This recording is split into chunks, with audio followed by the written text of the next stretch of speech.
reading The Sherwood Ring by Elizabeth Marie Pope, picking up on page 220, The Secrets. I was curled up miserably on the south window seat in the library, trying to read a book I had found on one of the back shelves.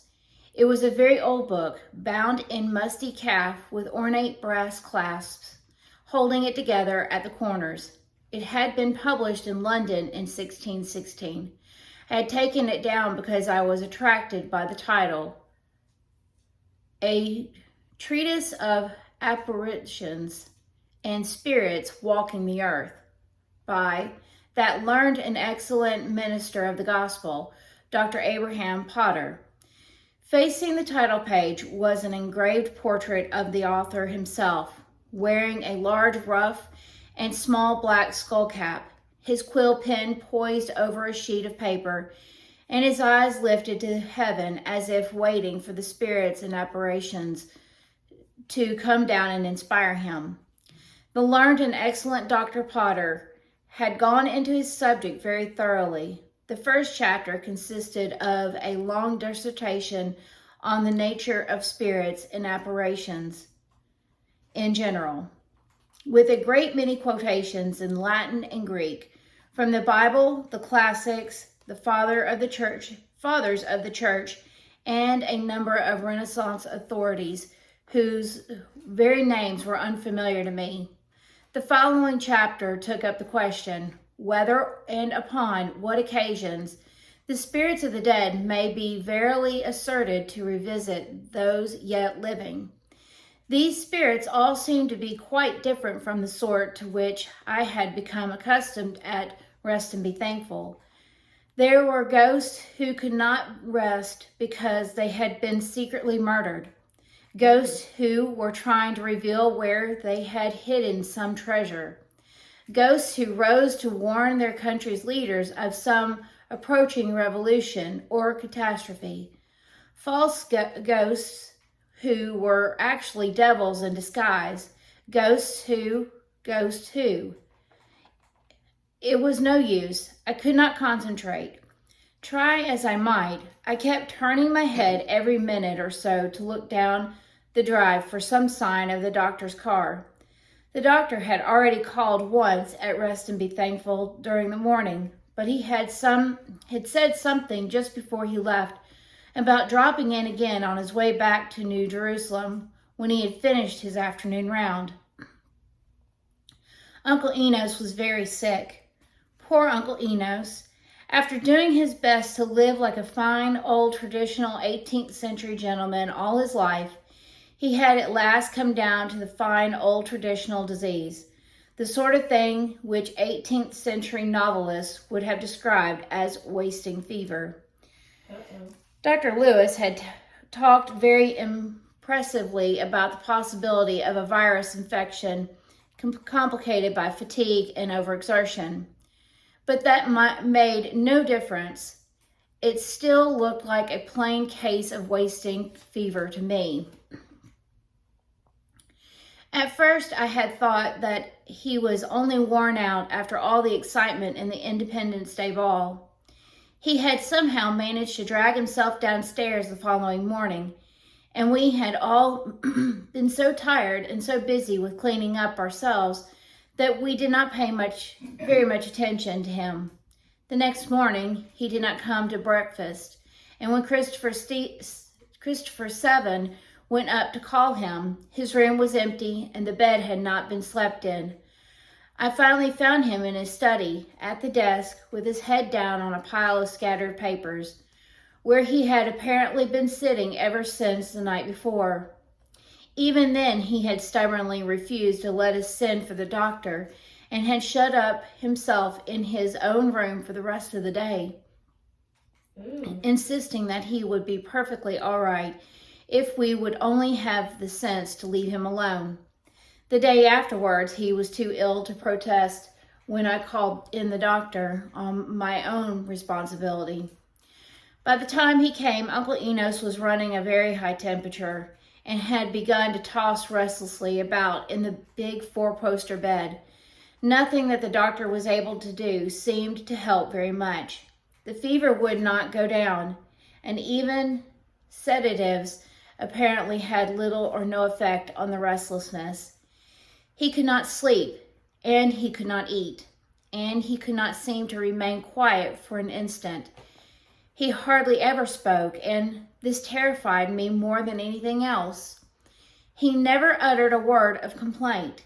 He only lay there growing weaker every hour and tossing continually, as if he were trying to struggle free from some invisible weight that was smothering him.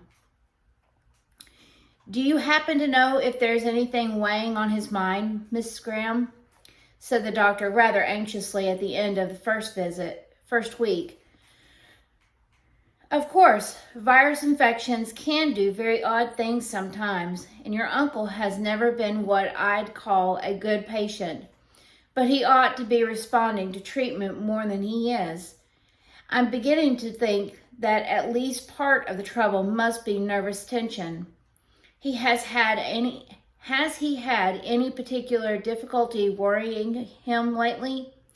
I don't mean just the Independence Day ball, but something really serious." I could only shake my head. "He never told me anything at all about himself," I admitted wretchedly, "only to run along and stop bothering him sometimes. He hated anything that looked like curiosity or meddling or interfering with his private business. Well, whatever it is, he ought to get it off his mind and be done with it," the doctor said. "He can't go on like this much longer.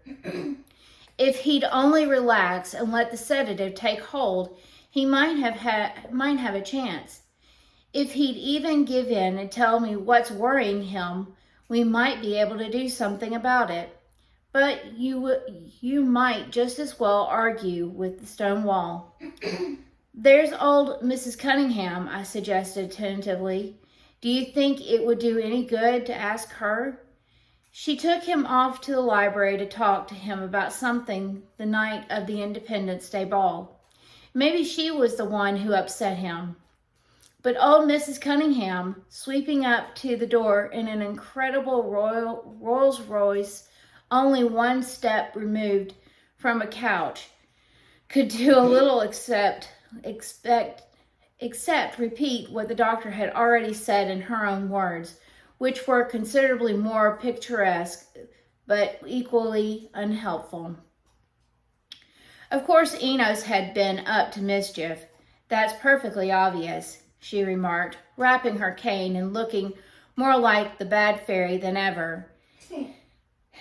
"He broke my silver luster cream pitcher when he was a boy and hid the pieces, and then went home and was sick in bed for a week.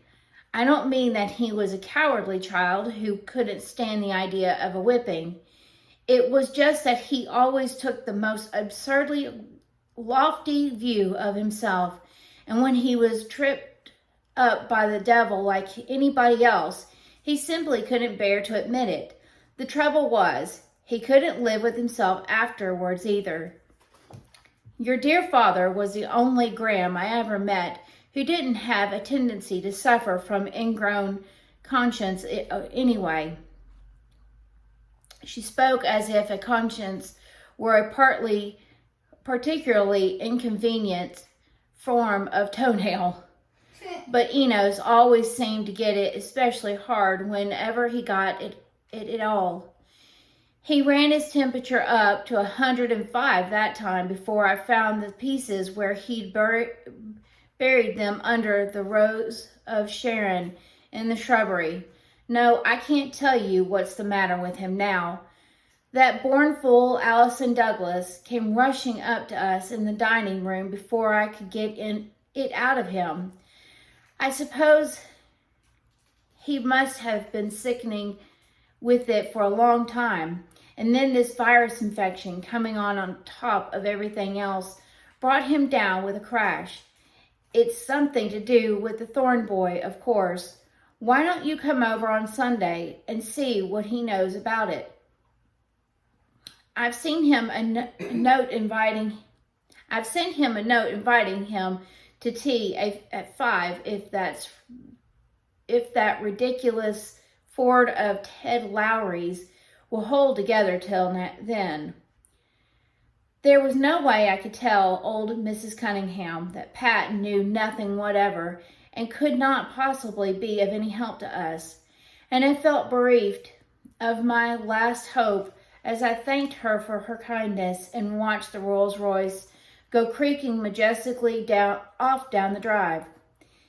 It had already occurred to me that the particular difficulty worrying Uncle Enos was tied up somehow with his treatment of Pat. I could still remember only too clearly how he had collapsed in his chair that first afternoon, whispering, "What shall I do? What on earth shall I do?" and the white, drawn, miserable look on his face. But it did no good to feel certain about the cause of the trouble, as long as I could not discover what the trouble itself was. Asking Uncle Enos point blank in his present condition would have been perfectly useless and would only have made matters worse. All I could do was try to find our way for ourselves. And so far I had completely failed to think of anything which poor, dear, fantastic, maddening Uncle Enos could conceivably have on his conscience. And meanwhile, he went on tossing feverishly upstairs on the same big four-poster bed where the haughty, suffering little boy had once lain, and also tossed because he could not live with himself any longer, and nobody could find the broken bits of silver luster he had carried away and hidden in the shrubbery. "Maybe it will come to me if I just don't keep worrying at it so hard," I whispered to myself, smoothing a few tear splashes off the musty pages of Abraham Potter and doing my best to concentrate my attention on him again. There was nothing else I could do. Dr. Lewis was trying a new sedative to make Uncle Enos sleep, and had ordered us all to keep out of his room. Christopher Seven was sitting outside the door in the hall upstairs.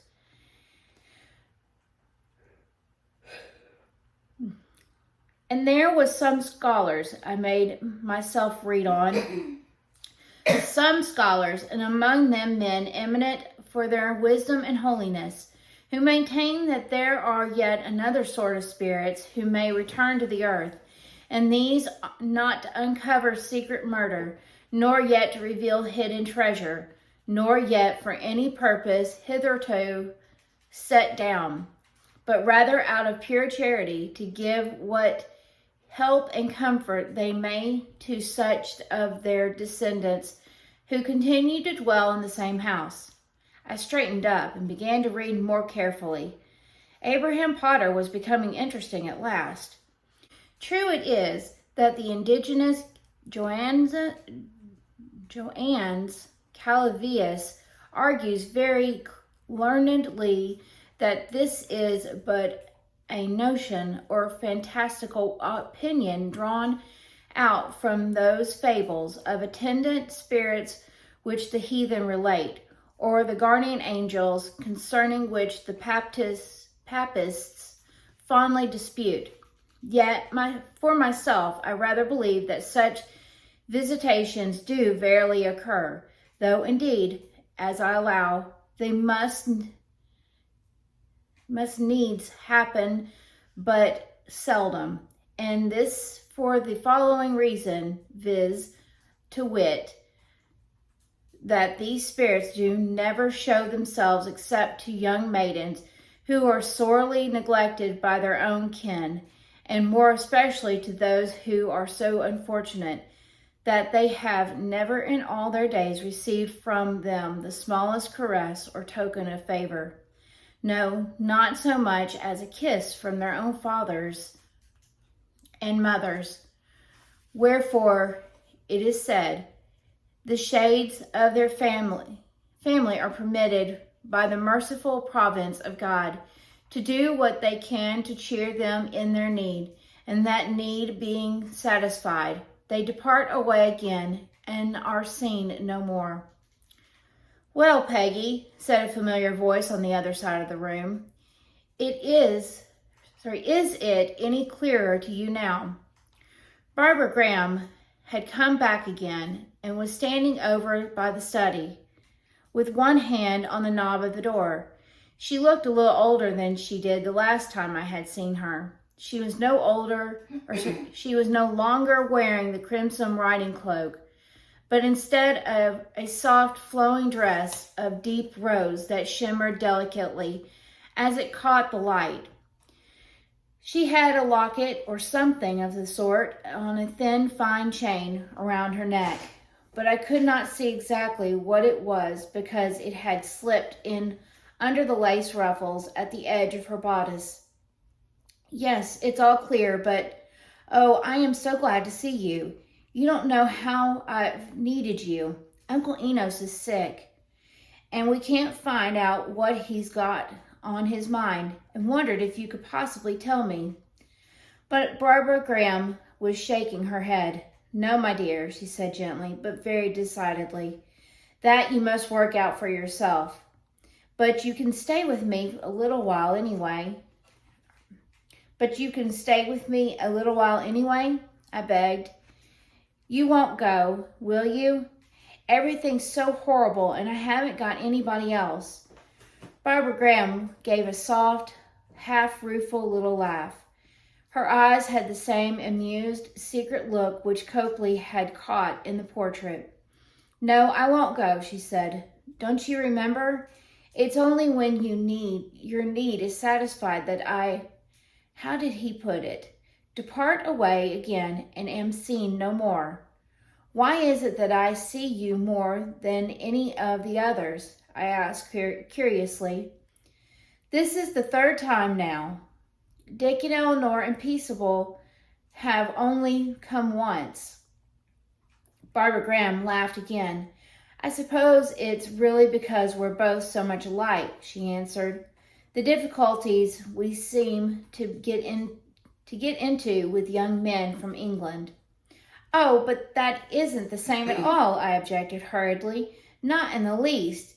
There's never been the remotest question of my marrying Pat. I remember saying something of the sort myself about Peaceable." "But did you really marry him in the end?" "Peaceable usually got what he wanted," said Barbara Graham, "even when it was a matter of waiting a long time for it. And it was a long time, too. He had gone back to his own army, of course, and the fighting dragged on, and there was never any chance of even hearing from him. I once met somebody who thought he'd had a glimpse of him during the skirmish somewhere in the South, but that was the only word I had.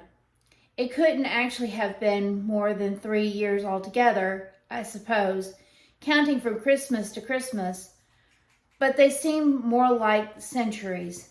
And when Dick came up from New York that night in December and said the peace treaty was signed at last, it was a moment before I could bring myself to believe it." "But it's true, I tell you," Dick insisted. "I heard it from a man who was just off the first ship from London with the news. They were ringing every bell in the city last night before I left. The war's really over. You can take that preposterous ring off that chain until your bodice, under your bodice, where you fondly suppose you've been concealing it all these years, and put it on your finger, if you like." "What ring are you talking about?" "Oh, dear, my dear sister," Dick retorted, "I may be 97 years old and falling more into decay with every hour, but I was young myself once, and somewhere a faint gleam of intelligence still flickers among the ashes." He pulled me to my feet and kissed me affectionately. "Don't look so white, Barbara. The war's really over at last, and I wish you joy with all my heart. I even brought you a bride gift all the way from New York to mark the occasion. You'll find it waiting for you downstairs in the treasure room. They haven't even gotten married yet. Mm-mm. I gave my brother a quick, suspicious glance, and Dick gazed innocently back at me, looking as solemn as a bishop. But it was a good many years since I had believed every word he said, or had sat on the edge of my chair trying to smell the misery at Aunt Susanna's house in New Jerusalem. I knew better than to trust him now. The treasure room had always been our name for a large hidden closet off the study which old Enos Graham had built as a hiding place for the family's valuables. I could think of no reason why Dick should have brought me a present from New York and put it away down there. You might at least say thank you, he remarked in a deeply injured voice. Why don't you just run along downstairs and see what it is before I begin to imagine that you don't really appreciate me? I've got to wash off this dust and go break the news to Father and Eleanor. I went downstairs preparing for anything, from a live from a live frog in a bracelet box to the whole family lined up on the hearth rug singing Haste to the Wedding in chorus as I entered the study. But the study was quite empty and silent, with a bright fire burning briskly in the grate. The door of the treasure room was not even ajar, as it had been on one occasion many years before, when Dick had put a cold water pitcher at the top to catch me as I went in. I pressed the secret spring on the carving and paused cautiously just across the threshold. I guarantee you it's a piece of Sherwood. A tall, very elegant dressed young man in a fawn-colored driving cloak was standing with his back to me, apparently absorbed in examining the inlay of the cabinet on the other side of the room. I beg your pardon, Miss Graham, he murmured apologetically, without so much as turning his head. I'm afraid this is your brother's idea of a joke, but I met him by chance as I was landing from my ship, and he was so kind about bringing me here at once that I couldn't very well refuse to let him do it in his own way. I had thought I might have to fetch you down a ladder in the middle of the night and carry you off on my saddle bow, while Dick and your father pursued us over the border with whip and spur like the Grahams and the Sherwoods in the Middle Ages. By the by, do you still have that ring of mine that I left with you? I held the ring out to him dumbly, quite unable to speak, and he turned around and took first the hand with the ring in it and then the other in both his own. We were standing in approximately this position as I remember it, he went on. And what was it you were saying to me just before we were interrupted? I was saying that I might talk to you again when the war was over. When the war was over, dearest, Peaceable corrected me. Now, suppose we go on from there. We went on from there so long that it must have been almost an hour before we finally came out and found Dick and Eleanor and my father all drinking sherry around the fire in the study. What I don't understand, Richard, my father was saying as I opened the door, is why Barbara should have taken him off to the treasure room. That is a little puzzling, sir, Dick agreed politely, lifting his glass to us across the father's shoulder. You'll have to ask Barbara. Perhaps she thought he was valuable. The treasure room has always been such a secret in the family. I expect it's still in the family, said Dick. Aww. Mm-hmm. That was cute.